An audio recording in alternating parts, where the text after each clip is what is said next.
வணக்கம். நான் Esther. Welcome our channel. எங்க சேனல ஃபர்ஸ்ட் டைம் பார்த்தீங்கன்னா, லைக் பண்ணுங்க, ஷேர் பண்ணுங்க, சப்ஸ்கிரைப் பண்ணுங்க. மறக்காம அந்த பெல் பட்டனை கிளிக் பண்ணுங்க. அப்பதான் நான் போடுற எல்லா வீடியோவும் உங்களுக்கு உடனுக்குடன் வரும். வாங்க வீடியோக்குள்ள போகலாம். இன்னைக்கு நம்ம ரொம்ப டேஸ்டியான ஒரு சாக்லேட் தாங்க செஞ்சோம். எப்படி செஞ்சோன்னு பார்க்கலாம் வாங்க. இது ரொம்ப ரொம்ப ஈஸியா வீட்ல செஞ்சிடலாம். குழந்தைங்களுக்குலாம் சாக்லேட் வாங்கி குடுக்கக்கூடாதுன்னு நெறைய பேரண்ட்ஸ் வந்து ஸ்ட்ரிக்ட்டா இருப்பாங்க. எங்க வீட்ல நான் அப்படி கிடையாது. மத்தபடி என்னோட சிஸ்டர் இருக்கா பார்த்தீங்களா, ஸ்வீட் குடுக்கக்கூடாது, ஒரு ஏஜ் வரைக்கும் குடுக்கக்கூடாது அப்படின்னு சொல்லி ரொம்ப ஸ்ட்ரிக்ட்டா இருப்பாங்க. பார்த்தீங்கன்னா, இது வந்து நம்ம வீட்லயே ஈஸியா செஞ்சு, நம்ம வீட்டு குழந்தைங்களுக்கு குடுக்குறது வந்து ரொம்ப ரொம்ப ஹெல்த்தியா வருதுங்க. இதுக்கு தேவையானது பார்த்தீங்கன்னா, பட்டர், நான் சால்ட் பட்டர் வந்து ஒரு காஃபி தூள், 2 டேபிள் ஸ்பூன் வந்து சாக்கோ பவுடர், கண்டென்ஸ்ட் மில்க் அவ்வளோதாங்க. கொஞ்சம் தேவையான அளவு பால் அவ்வளோதாங்க. இப்போ இந்த கண்டென்ஸ்ட் மில்க்க தனியா எடுத்து வச்சுட்டேன். இதில பார்த்தீங்கன்னா, இந்த choco powder 2 table spoon பண்ணியிருக்கேன். ஒரு காஃபி தூள் வந்து இன்ஸ்டன்ட் காஃபி தூள் வந்து எதுவா இருந்தாலும் ஓகே. நான் வந்து ரூ. 2 பேக் தான் போட்டிருக்கேன். கொஞ்சம் டேஸ்ட்டுக்காக தான் அந்த இதுக்கு ஃப்ளேவருக்காக. கொஞ்சமா பால் ஒரு 2 டேபிள் ஸ்பூன் அளவுக்கு பால் ஊத்தி நல்லா மிக்ஸ் பண்ணி வச்சாச்சுங்க. இப்போ ஒரு பாத்திரத்த எடுத்து நம்ம அடுப்புல ஒரு 50 கிராம் அன்சால்ட்டட் பட்டரை வந்து நம்ம ஹீட் பண்ணுறோங்க. இப்போ எதுக்கு சம்மந்தமே இல்லாமல் மாம்பழத்தில் எடுத்து காட்டுறீங்கன்னு நினைக்காதீங்க. நல்லா வெயில் காலம் வந்துருச்சு இல்லைங்களா, அதனால நிறைய ஃப்ரூட்ஸ்லாம் சாப்பிடுங்க. என்னோட ஃபேவரட் பார்த்தீங்கன்னா மேங்கோ ரொம்ப ரொம்ப பிடிச்சது. அதனால பழங்கள்லாம் வாங்கி எப்பயுமே குழந்தைங்களுக்கு நாங்கள் கொடுப்போம். நீங்களும் வந்து இந்த வெயில் டைமில் நிறைய பழங்கள் வந்து சாப்பிடுங்க. நிறைய பழச்சாறுகள், தண்ணி இந்த மாதிரி நிறைய குழந்தைங்களுக்கு கொடுங்க. ரொம்ப ரொம்ப நல்லது. இப்போது இதில் வந்து கண்டென்ஸ் மில்க்கை நம்ம ஆட் பண்ணிக்குவோம் அந்த பட்டரில். அதில் வந்து பார்த்திங்கன்னா ஒரு 200 கிராம்ஸ் நான் ஆட் பண்ணியிருக்கேங்க. இதில் நம்ம மிக்ஸ் பண்ணி வச்சுருக்கிற இந்த சாக்கோ பவுடர் எடுத்து வச்சுருக்கோம் பார்த்தீங்களா, அதையும் போட்டு நல்லா மிக்ஸ் பண்ணுங்கள்.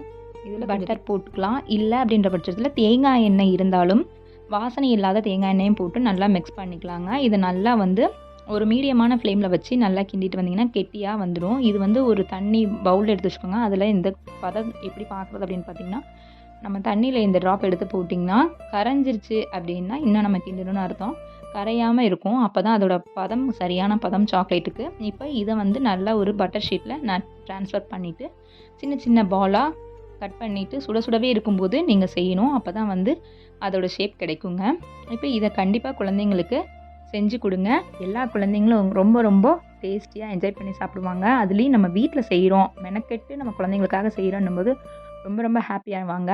இந்த டிஷ் வந்து நான் 2 பேருக்காக டெடிகேட் பண்ணுறேன்னே சொல்லலாம். இன்றைக்கி வந்து மகிழாரிக்காக நான் இது செஞ்சேன். ஏன்னா அவங்க அம்மா வந்து ஸ்வீட்டே கொடுக்க விட மாட்டாங்க. எனக்கும் அவளுக்கும், அதாவது என்னோடய சிஸ்டர், எனக்கும் அவங்களுக்குமே பெரிய பெரிய சண்டையாகவே வரும். இருந்தாலும் பரவாயில்ல, இது ரொம்ப ரொம்ப ஸ்வீட் கம்மியாக தான் அவனுக்காக செஞ்சுருக்குது.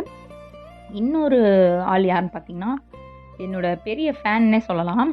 அவங்க வந்து பார்த்திங்கன்னா உடுமலைப்பேட்டையில் இருக்கிறாங்க. அவங்க பேர் வந்து பிரதீக்ஷா.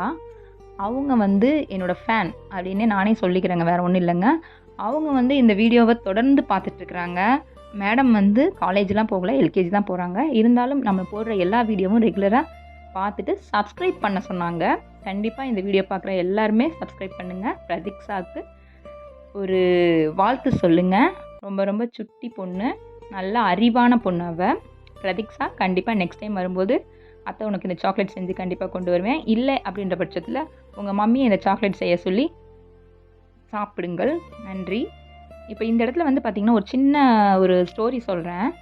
என்ன ஸ்டோரி அப்படின்னு பார்த்தீங்கன்னா, ஒரு வீட்டில் வந்து ஒரு அப்பா, அம்மா, ஒரு பொண்ணு. அந்த பொண்ணுகிட்ட வந்து அவங்க அப்பா சொல்கிறாரு, இன்றைக்கி நம்ம வீட்டில் ரொம்ப ரொம்ப முக்கியமான முடிவு, அதாவது சில விஷயங்களை குறித்து முடிவெடுக்கணுமா, அந்த முடிவெடுக்கிறதுக்கு நம்ம சொந்த பந்தங்கள்லாம் கூட்டுவாமா, நம்ம சொந்த பந்தங்களை வச்சு தான் நம்ம வீட்டில் நல்லதோ கெட்டதோ ஒரு முடிவெடுக்கணும், அதனால் நம்ம சொந்த பந்தங்கள்லாம் கூப்பிட்டுவா அப்படின்னு சொல்கிறாரு. அப்போ அந்த பொண்ணு வெளியே போய் சடனாக நின்று, எங்கள் வீட்டில் தீப்பட்டு எரியுது, எல்லாருமே சீக்கிரம் வாங்கன்றாங்க.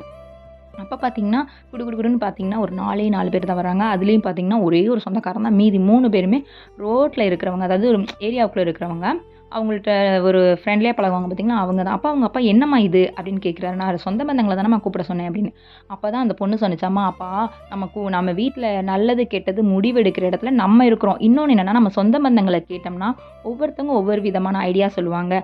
ஆனால் நம்மளுக்கு ஆபத்தில் உதவுறாங்க பார்த்தீங்களா, அந்த சொந்தங்கள், அந்த பந்தங்கள், அவங்க மட்டுமே சொல்கிற முடிவுகளை நம்ம தாராளமாக எடுக்கலாம். இன்னொன்று மெயினாக நம்ம பக்கத்தில் இருக்கிற நம்மள வெல்விஷன் சொல்லுவான் பார்த்தீங்களா, நம்மளோட நட்பு வட்டாரங்கள். அவங்க மட்டும் தான் பார்த்தீங்கன்னா, தீய அணைக்கிறதுக்காக ஓடி வந்தாங்க. அதே ஏரியாவுக்குள்ள நம்ம சொந்த பந்தங்கள் நெறைய பேர் இருக்கிறாங்க. ஆனா ஒருத்தனும் வரல. ஸோ நம்ம ஃபேமிலியில நல்லது கெட்டது முடிவு எடுக்கணும் அப்படின்னும்போது, நம்ம கூட இருக்கிற நல்ல எண்ணம் படைத்தவங்கள்ட்ட ஜஸ்ட் ஒரு ஐடியா கேளுங்க. எல்லா சொந்த பந்தங்கள்ட்டயும் நீங்க போய் ஐடியா கேட்டிங்கன்னா, ஆளாளுக்கு ஒவ்வொரு ஐடியா சொல்லுவாங்க. முடிவுகள் வந்து சில நேரம் உங்களுக்கு ஏற்றுக்கொள்ள முடியாட்டியும், அவங்களுக்காக அந்த இத நீங்க அக்செப்ட் பண்ற ஒரு நிலைமை வரும். ஸோ இந்த தவற கண்டிப்பா செய்யாதீங்க. நாங்க கண்டிப்பா செஞ்சதே இல்ல. இருந்தாலும் சும்மா ஒரு ஸ்டோரி. இத வந்து ஒரு மோட்டிவேஷன் ஸ்பீச்சா கூட நீங்க எடுத்துக்கலாம். கண்டிப்பா இத ட்ரை பண்ணுங்க. உங்க குழந்தைங்களுக்கு குடுங்க. ஷேர் பண்ணுங்க. Thank you.